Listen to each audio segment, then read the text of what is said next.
I do want to point out that Kevin Byard does deserve recognition. I do. Ryan Tannehill. I was gonna say Ryan Ryan Tannehill Tannehill too, because Ryan Tannehill turned his career around this season with the Titans. He didn't have the good of coaching that he does now. I thought Ryan Tannehill was always good. I thought he was with Sam Darnold. Look at Sam Darnold. I personally think Sam Darnold is a good quarterback. It just sucks that he has college-level receivers on him and a college-level offensive line. I think that I'm not calling him elite. I'm not saying that he would take a team to the playoffs and go championship. You say that Robbie Anderson is a college wide receiver? I would say good. The dude gets suspended. The dude gets injured.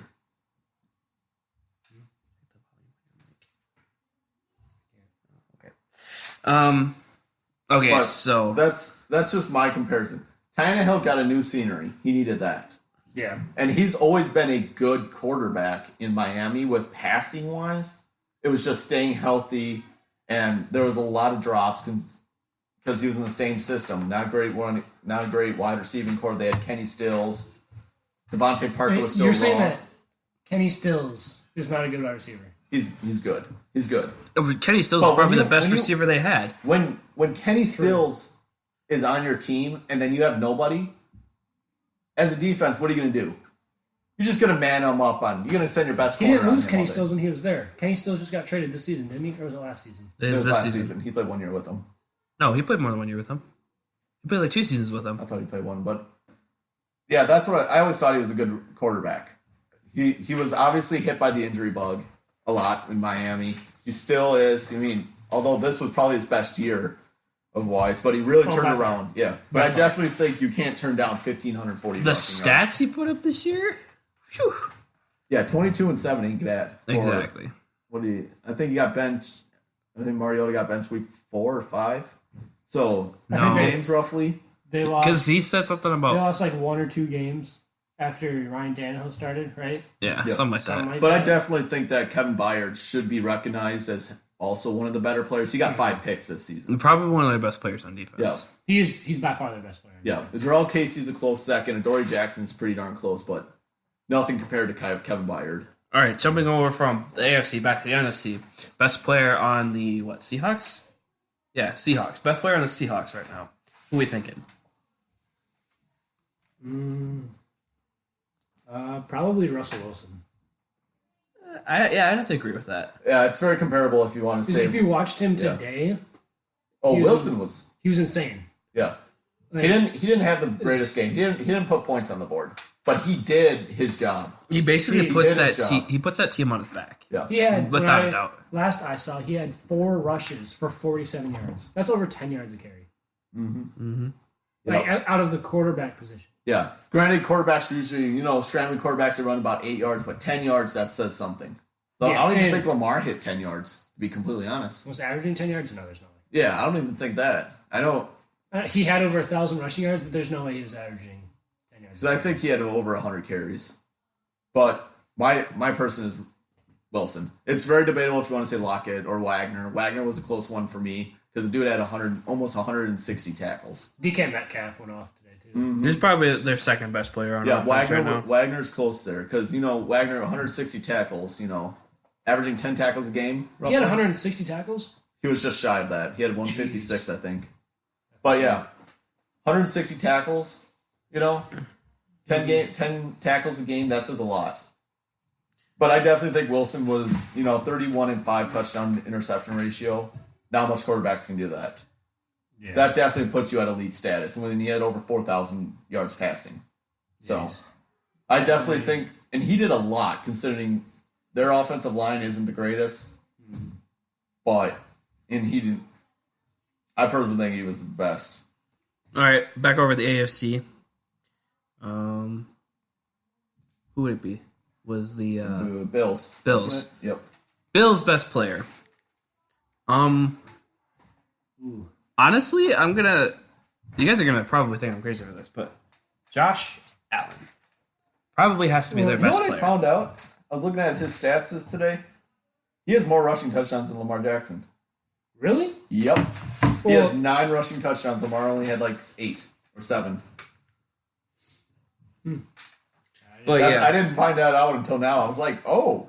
Well, He has some He's a natural born leader. He makes great decisions on the pocket. I don't think he was. He didn't really. He makes good decisions. He's got the arm, like the power, but he's got to work on his accuracy. Yeah. Oh, definitely. The Baltimore game. Always been the Baltimore game just showed how bad his accuracy was. He made plays late, but it just weren't so consistent. It's kind of like Jay Cutler, but he's got better decision making. Yeah. Yeah. Jay Cutler had a hell of an arm, but he couldn't make the tight throws. Your best player on the Bills, Brandel? I went with Tre'Davious White. I was thinking him as a close second. I didn't think about him. I thought him as a close 17 second. pass deflections. I mean, he finished, I think, top 5 in pass deflections out of corners and 6 interceptions, which is tied for the lead. So, like that, he forced 2 forced fumbles, 58 tackles, and he was actually named it. No, I said it. Okay, we're back. Okay, cool. Technical difficulties. Sorry there. So, But, yeah, Tre'Davious White, 4 tackles for loss, 6 picks, as a corner, that's pretty dang good. He was named first team All-Pro. I think he was the guy that sent him in. Everybody wanted to go down the other side to him, I think.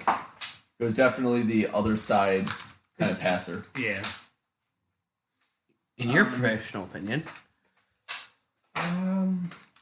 Yeah, I'd probably have to say Josh Allen or Tre'Davious White. Because Josh Allen, yeah, he can take control of the game. Like I said before, he doesn't have the best accuracy. He's got a cannon for an arm. Makes good decisions. But, again, he's got to work on that accuracy. But then you got Tre'Davious White. He's one of the best lockdown quarterbacks in the league. And he's extremely young, like in his second or third season in the league. Yep. So it's second. It's definitely between Tre'Davious White or Josh. That man's got a future, definitely. Both of them actually do. Yeah. Well, Because they both came out of the same class, didn't they? Or one after? I think Tre'Davious White came 1 year. Yeah, so Tre'Davious White would Wasn't be Josh 3 years. Allen a rookie last year? Yeah, so White would be 3 years. Yeah. So then it would be I would definitely think Ed Oliver. Ed Oliver definitely would be another consideration. He had a silent, good rookie season. Not great, but I forgot he was on the yeah, Bills. he definitely had a silent season. Then we got Philly, right? Best player on Philly right now. Defensively, Fletcher Cox. definitely. Yeah, Fletcher Cox is... that man You could make an argument for he showed up like in the Seattle game. Cravon LeBlanc or maybe somebody else. But yeah, Malcolm Jenkins. Jenkins is never. He's not a lead anymore, but he's shown himself a lot. He still makes a presence. I wouldn't say he's the best player. My person that actually said the best player was the wide receivers coach in Philly. No, I'm kidding. yeah, Nelson Aguilar with all his freaking drops. Jesus Christ. Carson Wentz. Look at Jackson didn't play most of the season. Alshon Jeffrey didn't play most of the season. How many running backs had they had to go burn through until they finally found Miles Sanders that is at least Boston someone? Scott. Yeah. And Well, they have Zach Ertz and now Dallas Goedert. They went through Jay Ajayi, Corey Clement. Wentz still had 4,000 yards on the ground between rushing and passing. So that's still a good season. And you could see that he was after Wentz went down again with an injury. Yeah. They went to the GOAT, Josh McCown, which he kept him in the game, not going to lie. Yeah. It was... Except for that. Josh McCown is definitely a serviceable back. Except for the last play where he thought he was 18 years old again, but then forgot that he was actually 40, and then tried to run it, but then Jadeveon Clowney was like, nah, fam. Yeah, but that's another person on the Seahawks that we should probably talk about is Jadeveon Clowney. Clowney had a really... I think Clowney was... He didn't have that great of a season, Clowney. Not really. I don't think... If he was an okay player, it would be a good season. Yeah, he's known as an elite player in the league, and he put up all right numbers. Yeah, he put up like something comparable to average. Yeah, like no, I can name 10 rushers that are better than him. Right. He had like 2.5 sacks, I think, this season or something like that.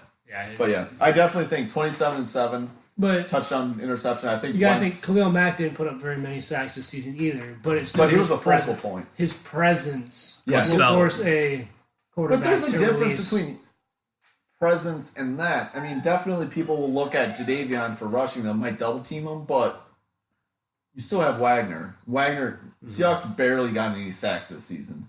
Yeah. Okay, so best player on Houston now. Probably Deshaun Watson. That's Honestly. This one's hard. Deshaun Watson. Deshaun Watson or DeAndre Hopkins. Or you can even make it. You could maybe make an argument for JJ, but he's very injury prone. Yeah. JJ Watt, when he's on the field, he is effective. Yes. But when he's off the field, no. When he's off the field, he's not doing anything. No. Moral support.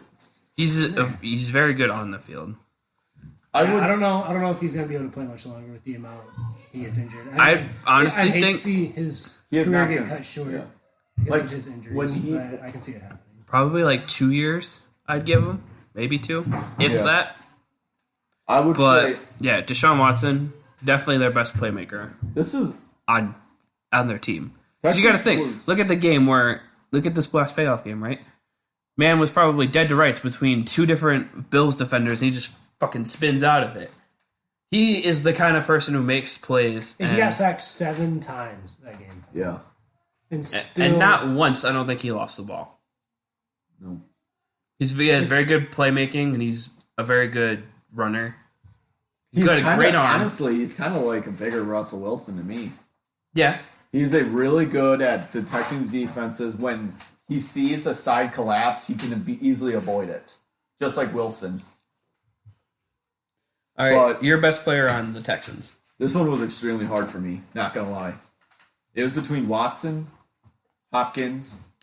Will Fuller was in the back of my mind because he had 800 yards and I think 8 touchdowns. Will Fuller's no snub, but he's not going to put up DeAndre Hopkins numbers. Hopkins definitely overshadowed him, but Carlos Hyde also.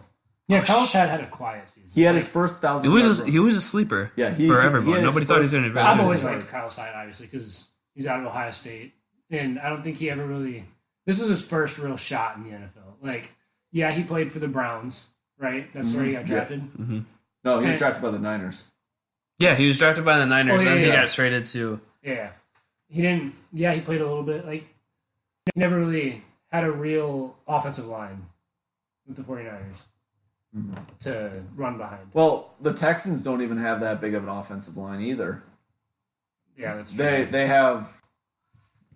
They have Laramie Tunsil, who's pretty good this season. I forgot he got traded. Plays for them now? Yeah, he got traded. Kenny Staley plays for them too, doesn't he? Yeah.